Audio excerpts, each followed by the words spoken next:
Peace, blessings, health, and wonders to the house of David, the remnant of the nation of Israel that came back and will come back to the faith and obedience of the scriptures in sincerity and truth. May the blessing of election be upon your house. It's your brother Nick coming back at y'all another lesson to feed the Lord's sheep through the Spirit. And if this is your first time tuning into one of my videos, like, subscribe to get edified, man. And the topic for today's lesson is our hope as servants of the Lord is to be delivered from the WW3 draft, all right? And for those of you who do not know, WW3 is a part of the end-time prophecies in the Bible, and many of Israel's ancient prophets forewarned the people about certain wars, that was going to come to pass, and that actually happened. It went down, all right? And many of those prophecies can be applied to our future in these so-called modern times. Let's go to the book of Jeremiah, chapter 28 and verse 8. It reads this. It says, "The prophets that have been before me and before you of old prophesied both against many countries and against great kingdoms of war and of evil and of pestilence." And the most notable prophet that forewarned, of war was the Messiah, Hamashiach. He told his disciples, you can read that in Matthew the 24th chapter, that he told his disciples that you shall hear of wars and rumors of wars. And that's happening now, and you can throw World War III in the mix, with the fulfillment of that prophecy. But the various other prophets of old, and they are back today in the regeneration, also known as, reincarnation. They're preaching the same message that they preached in their past lives. And one of those things that's a part of that message is war, right? Let's go to Isaiah 42 and 9, NLT. "Everything I prophesied has come true, and now will I prophesy again. I will tell you the future before it happens," man. And we're here to tell you, as the men of the Lord, that World War III is coming, man. And hey, it started already. We're in the beginning stages of it, but it's only going to get worse. As it states in 2nd Esdras, the 14th chapter, and I want to say it's the 17th verse, if I'm not mistaken. It was saying, "Greater evils than those which thou hast seen happen shall be done hereafter." And that's what we prophesy, to the people. Revelation 11:14, "The second woe is past, and behold, the third woe cometh quickly," right? And woes is symbolic of wars, as it relates to this text here. But it is coming quickly. And this will be the last world's war, according to the Bible prophecy. And this war that will soon come, that will soon escalate, it will bring much death, especially when it comes to these Americans, man. So right here, let's go to 2nd Esdras, chapter 16 and verse 27. This in the Apocrypha. This in the GNT. It reads, "And a person will long to see the face of another man, or even to hear the voice, or to even hear another man's voice." So it's describing how bad it's going to be, how rare a man will be in these days. It says only 10, verse 28, "Only 10 will be left out of a whole city, and in the countryside," basically meaning, your rural areas, "only 2 who have hidden in the forest or in caves." And it could be that specific amount as his verse says, or a little more or a little less.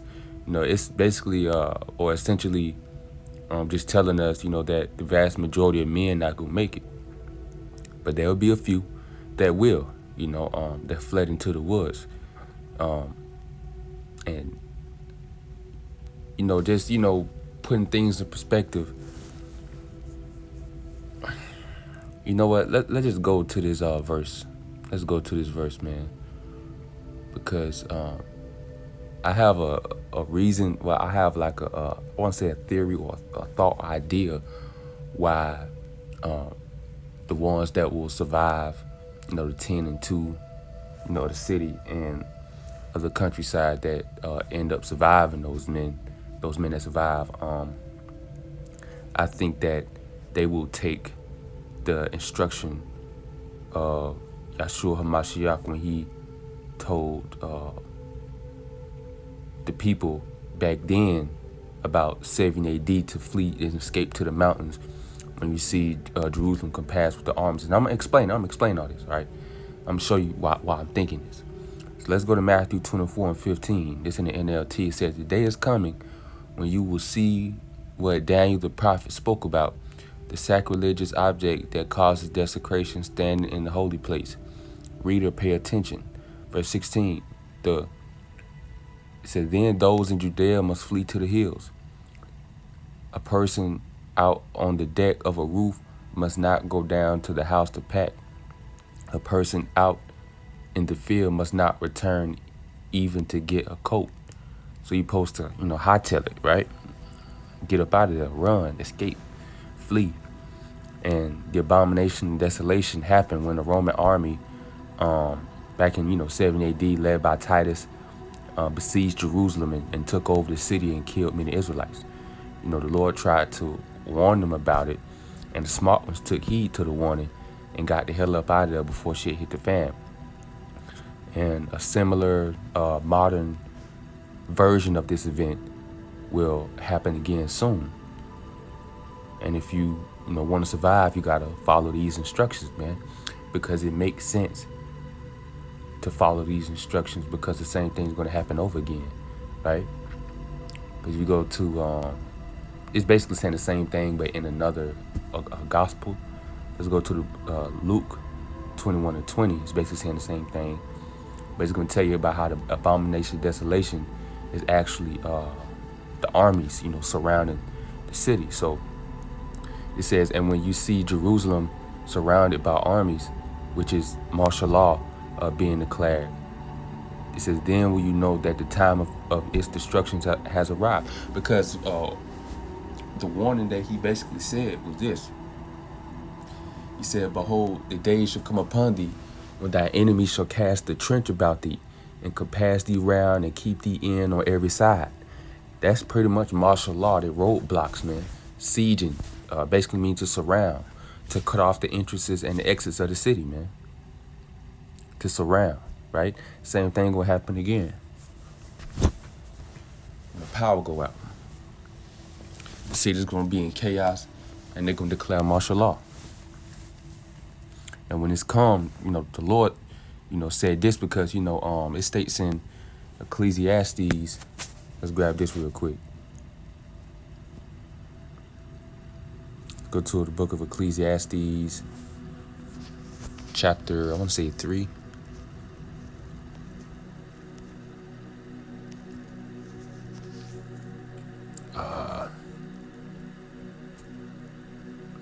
Maybe it might be 2.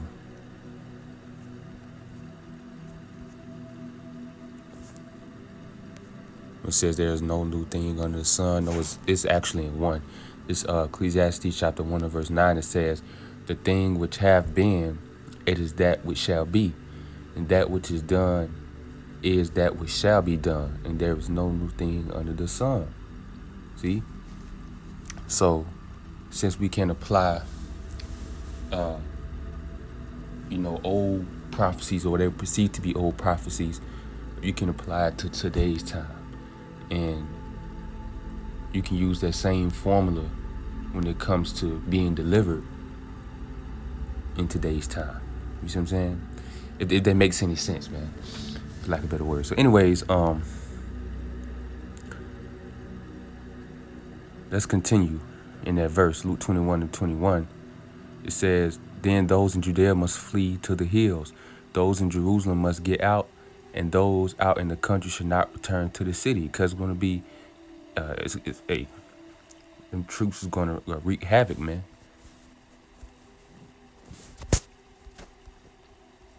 Because it states in Jeremiah that the Lord's going to send the worst of the heathen, man.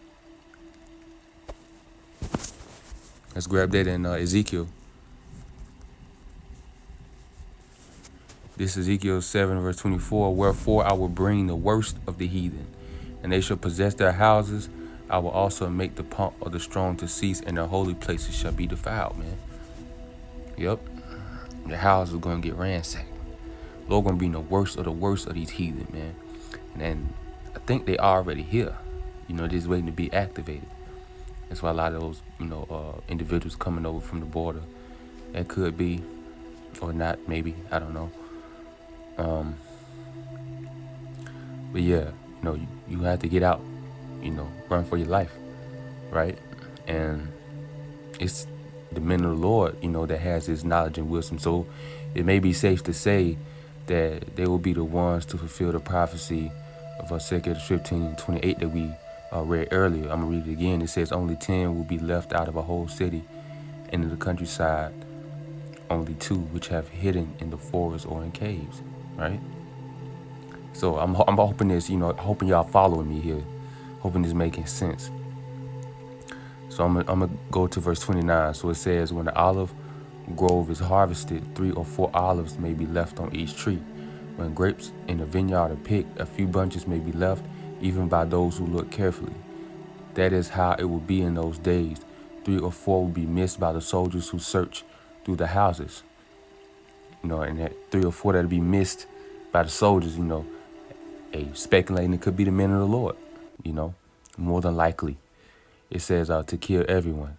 And this last little piece about killing everybody, this little piece, or the translation is not 100% accurate.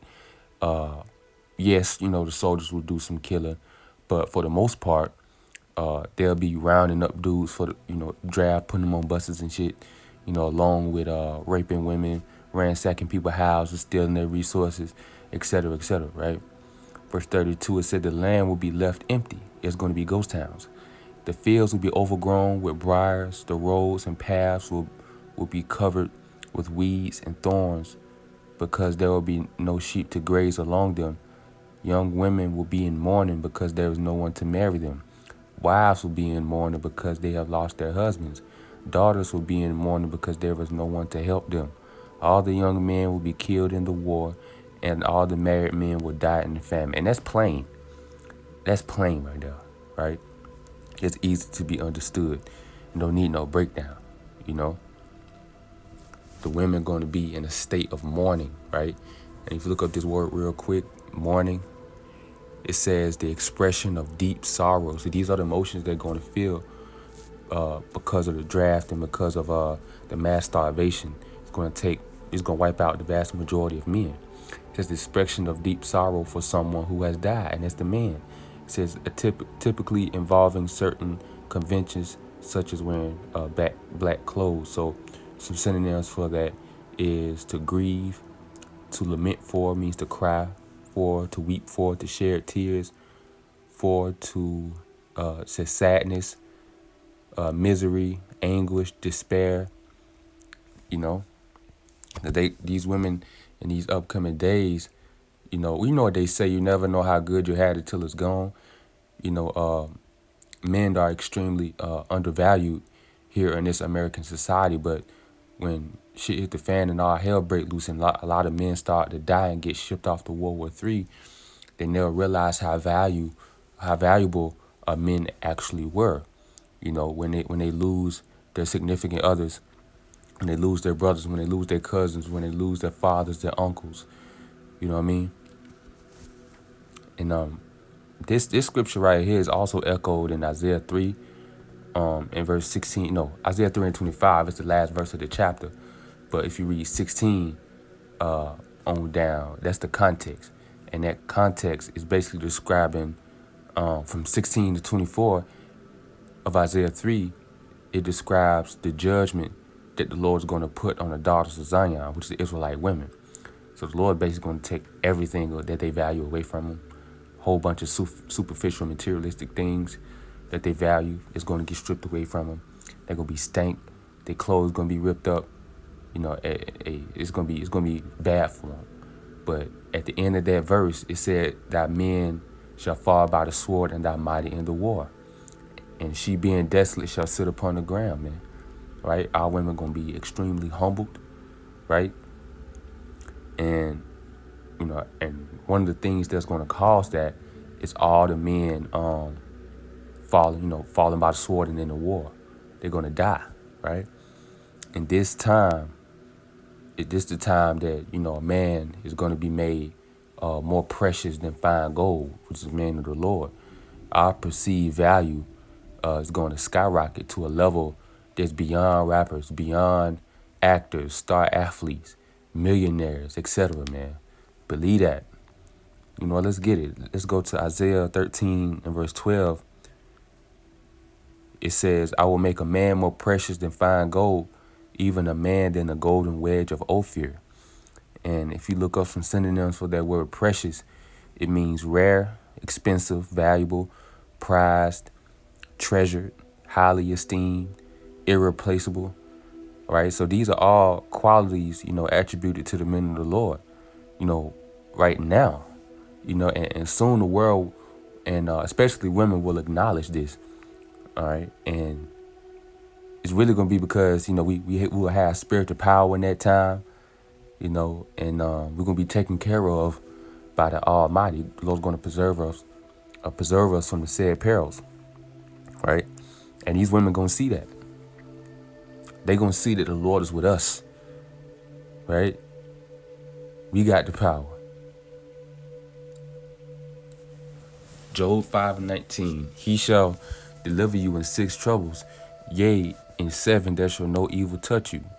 In famine he shall redeem you from death, and in war from the power of the sword. And this all applies to the elect, the men of the Lord, 144,000, and prophets, believers, men, right?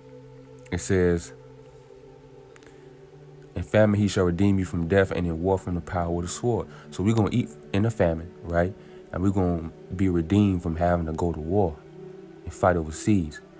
This Job 5 and verse 21, it says, you shall be hid from the scourge of the tongue, which is, the mandates or the draconian laws, i.e. the draft.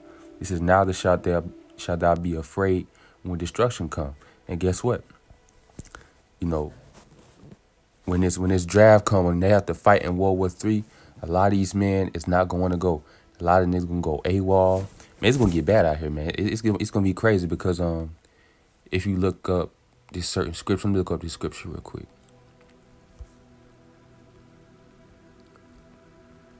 They ain't going to want to fight, man. This is Jeremiah 51 and verse 30. It says, the mighty men of Babylon, so the soldiers of Babylon is America, it says, have forborne to fight. They have remained in their holes. Their might have failed. They became as women. They have burned her dwelling places. Her bars are broken. So you know what? Let's go to Jeremiah 51 and 30. Let's see what this says in the NLT.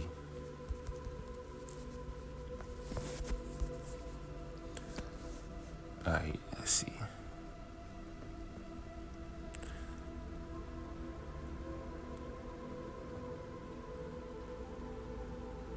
So remain in their strongholds.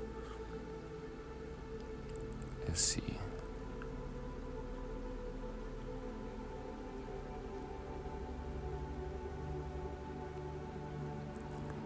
I'm trying to find this specific translation, but it is what it is. We're just going to grab the NLT for it. It says, her mightiest warriors no longer fight. They stay in their barracks. The military bases. It says their courage is gone. It says they have become like women. It's weak and feeble-minded and shit, you know what I'm saying? Scared and fearful, right? So courage is a manly attribute, a manly characteristic. So they become like women. They're going to be real timid, fearful, and stuff like that. They ain't want to fight. It says the invaders have burned the houses and broke down the city gates. So America is pretty much going to be in shambles, when the draft is instituted. Their courage is going to be gone, right? They ain't gonna want to fight. Then, you know. But anyways, you know, a little these stud niggas, you know what I'm saying? These niggas that be trying to act hard and shit out here. Hey, you have to prove that shit. you have to fight, man. You know, just imagine a hood nigga Jake with the army fatigue on, man. Hey, Jake gonna look goofy as hell, man. Real talk. And you can just see their face, man. All sad and shit. They know they ain't gonna come back. Anyways, man. This Sirach 34:13. It says, the spirit of those that fear the Lord shall live, for their hope is in him that saved them. See? The spirit of those that fear the Lord shall live. Yeah, that's what we want. We want to live, man. It says, for their hope is in him that saved them. It says, whoso fears the Lord shall not fear nor be afraid, for he is his hope. Blessed is the soul of him that fears the Lord, to whom doth he look, and who is his strength. For the eyes of the Lord are upon them that love him. He is their mighty protection and strong stay, and a defense from heat, and a cover from the sun at noon, a preservation from stumbling, and a help from falling, man. And the Lord's going to be all this to his elect. And you can call us crazy all you want, you know, for thinking we can escape a draft. But our hope is, you know, is in the Lord, man. And we understand that he's a very present help in the time of trouble. And that's what we going to depend on, right? So again, as the title said, our hope as the servants of the Lord is to be delivered from the World War III draft, excuse me. So with that, Lord willing, this was edifying. Till next time, peace.